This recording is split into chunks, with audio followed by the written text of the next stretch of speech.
Sinisisi po ni Aimee Marcos ang kanyang kapatid na si Pangulong Marcos dahil sa mababang trust and approval ratings ni Pangulong Marcos ay apektado daw itong si Aimee Marcos sapagkat dala ni BBM, dala ni Aimee Marcos ang apelidong Marcos. O ito po ang sabi ni Aimee Marcos. Ito po ay mula sa isang article ng online news na balita. Sabi, it is very clear that the approval ratings of the administration are very, very bad. Napakababa. Dahil sa apelyido ko, Marcos rin. Ako, damay-damay talaga ako. Yeah. Damay daw talaga siya. Dahil sa apelidong Marcos, na dala nilang parehas, apektado daw siya, sabi niya. Bakit ba siya apektado? Bakit niya nasabing apektado siya?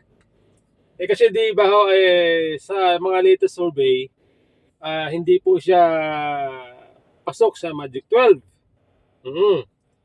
So dahil dyan, ang sinisisi niya ay ang kanyang kapatid, na si BBM. Sa palagay ko, may punto siya kasi nga, kung makita natin yung mga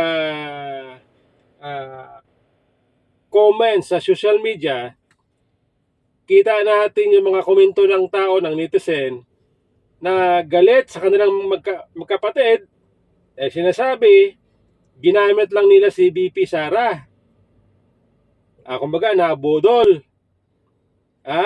Ngayon, sabi ng mga karamihan ng mga comments, sinasabi nila, sila daw ay wala ng tiwala sa mga Marcos. Bagamat itong si Aimee Marcos ay nakadikit sa mga Duterte kay BP Sara, sa katunayan po siya ay laging kasama ni BP Sara pag nag-iikot sa probinsya. Katulad po nito, noong Sunday, siya po ay kasama ni BP Sara sa Zamboanga. Doon kasi sa Zamboanga noong Sunday, May 4, ay nag-open ng bagong satellite office, ang OBP, kaya nandun si BP Sara kasama si Aimee Marcos. Kaya dito po sa kanyang pinost, sa kanyang social media accounts, ay kasama po niya si BP Sara doon sa Mindanao. Nag-iikot sila kasama niya. Yun nga, sinisisi niya ang kanyang kapatid. Kaya ito lang masabi ko. Kasi nga, di ba, debate po yan, debate ng loyalista at ng mga Duterte supporter o ng mga DDS. Kung sino ba ang nagpanalo kay BBM. Nitong nakaraang nagdaang 2022 eleksyon. Sabi ng mga loyalista, hindi. Kami ang nagpanalo kay BBM. Sabi naman ng mga DDS, kami. Kung wala si BP Sara, kung hindi dahil kay BP Sara, hindi mananalo si BBM. Ngayon, dito po nating malalaman kung sino ang nasa tama. Kasi kung sinasabi ng mga loyalista, mas marami sila, mas malakas sila kumpara sa mga DDS, ay di dapat yung trust and approval ratings ni BBM malakas. Dapat aangat siya kumpara kay BP Sara kung totoo ang sinasabi ng mga loyalista na sila ang mas nakakalamang, sila ang mas marami. Di ba? Katibayan po yan. Ito nga si Aimee Marcos, sa katunayan, sinisisi niya kanyang kapatid. Di ba?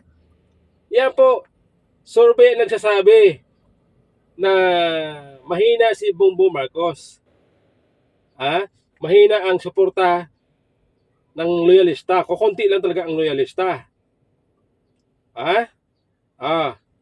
Kaya itong si Aimee Marcos ngayon, dikit ng dikit kay BP Sara kasi nga nakita ni Aimee Marcos ay malakas ang mga Duterte. si VP Sara. Although, sinasabi ni Amy Marcos, siya ang tunay na kaibigan, hindi nangiiwan. Siya ang nagdadala, siya ang mukha ng kanyang ama. Ang pulisya ng kanyang ama, siya ang mukha, siya ang nagpapatuloy. Dala-dala niya ang pangalan ng kanyang ama, ang plataporma ng kanyang ama. Yun ang sabi ni Amy Marcos. Diba? Yun sabi niya. Ano si BBM? Ibig ba sabihin si BBM ang tinatahak na landas ay landas ng ibang politiko? Landas o pulisya ng ibang politiko, plataporma ng ibang politiko, katulad ng Pinglawan. Sa tingin ko parang tama. Kasi ang matandang Marcos, si dating Presidente Ferdinand Marcos Sr., maigpit yun. Disiplinaryan yun. Galit yun sa droga. Galit sa kriminal. Mahigpit yun. At sabi ni Amy Marcos, sabi niya, siya daw ay ang kanyang pulisya, pagdating sa foreign policy, ay pulisya ng kanyang ama na friends to all, enemy no one. Yan ang sabi niya sa mga interview sa kanya, kasi nga siya daw ay inakusahan na pro-China. Sabi ni Amy Marcos, hindi, ako ay kaibigan ng lahat. Yan daw ang pulisya ng kanyang ama. Si BBM ay pro-US, na kung saan yan po ay pulisya ng mga dilawan. Di ba? Kaya ngayon, ang tanong ko sa mga loyalista, kung kayo po ay sinasabi niyo kayo ay tunay na loyalista ever since, kaya kayo naging loyalista dahil sa mula sa simula sa matandang Marcos, loyal kayo.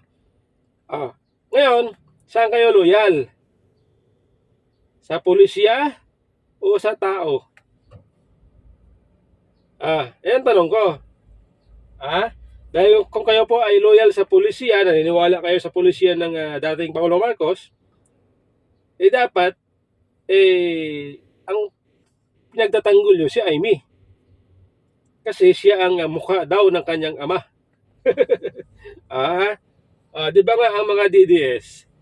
Ang mga DDS, kaya nila mahal na mahal ang dating Pangulong Duterte kasi naniniwala sila sa mga pulisya ng dating Pangulo. Pinagtatanggol nila ang pulisya ng dating Pangulo. Kasi nga naniniwala itong mga DDS na ang pulisya ni dating Pangulong Duterte ay naayon sa pangangailangan ng bansa, katulad ng war on drugs. Kailangan talaga natin yun para masugpo itong mga kriminal. Ako nga kaya nga rin ako naging DDS dahil sa pulisya ng dating Pangulong Duterte pagdating sa peace and order. Dahil bilang biktima ng krimen, gusto natin matiwasay, mapayapa tayo na nagpapahinga sa gabi, naglalakad sa kalye. Gusto natin tahimik, ligtas tayo. Kaya gusto natin ang pulisya ng dating Pangulo. Gusto ko ang pulisya ng dating Pangulo. Yun. Naniniwala ako sa pulisya ng dating Pangulo. Hindi dahil siya ay Duterte. Naniniwala ako sa pulisya, sa peace and order, sa pagiging disiplinaryo o disiplinaryan. At pagdating sa katapatan, sa pagmamahal sa bansa, sa paghawak ng pondo ng bayan, ako ay tiwala sa mga Duterte. Hindi dahil siya ay Duterte, kasi nga kung loyal ka sa isang Duterte o sa isang Marcos, loyal ka sa katauhan lang ng isang Marcos, isang Duterte, mahirap yan. Kasi kung mali na kanyang ginagawa, abay, magpipikit mata ka na lang kasi nga loyal ka sa tao, hindi sa pulisya. Kita nyo? Dapat loyal ka sa pulisya, naniniwala ka sa pulisya, sa policy ng kung sino man ang inyong ah, pinaniniwalaan. Ganun dapat yun, hindi sa tao. Di ba? Kaya nga ako nagtataka eh. Ito mga loyalista, kitang-kita na nila na nilalabag na ng Administrasyon Marcos ang batas, yung BICAM report, pinipilipit yung batas, pero pinagtatanggol pa rin nila. Mali yun. Mali yun. Kaya nga tayo pag mali, mali. Pag tama, tama. O, di ba? Ganun dapat. O, ganun dapat. Ngayon, ako naman bilang DDS, sinasabi nila si Pangulong Duterte daw ay lumabag sa karapatan pantao. Ngayon, ako naman kung talagang siya ay may nilabag na karapatan pantao, walang problema, litisin siya, ikulong siya. Kaya lang dapat dito sa ating bansa. Hindi doon sa ICC. Kaya tayo tutol kasi nga banyaga yun eh. Kung meron siyang pananagutan sa batas, saka sa mga Pilipino, kapwa Pilipino, dapat dito dapat siya parusahan. Dito sa litisin. Yun ang atin, di ba? Kaya tayo nagalit sa gobyerno kasi nga sa ginawa nilang pagkalulo dun sa dating Pangulo, sinurrender sa ICC, tayo po naniniwala na yan po hindi tama sapagkat meron tayong sariling soberenya, meron tayong sariling korte na pwedeng gumanap sa tungkulin para i-persecute, parusahan ng dating Pangulo kung siya may kasalanan. Yan ang atin. Kaya tayo po ay nawalan ng tiwala sa Pangulong Marcos sapagkat may iba pa kanya sinasabi. Nung una sabi niya, hindi kami papayag na makialam ang ICC dito sa Pilipinas. Tapos ngayon, nagulat tayo, ganun pala ang kanyang plano. Di ba? Kaya tayo po ay walang tiwala sa Administrasyon Marcos. Kaya nga, hito, dahil sa kanyang pagkakamali, bagsak ngayon, nagapak ngayon ang kanyang trust rating. Ayan po, yan mga kababayan.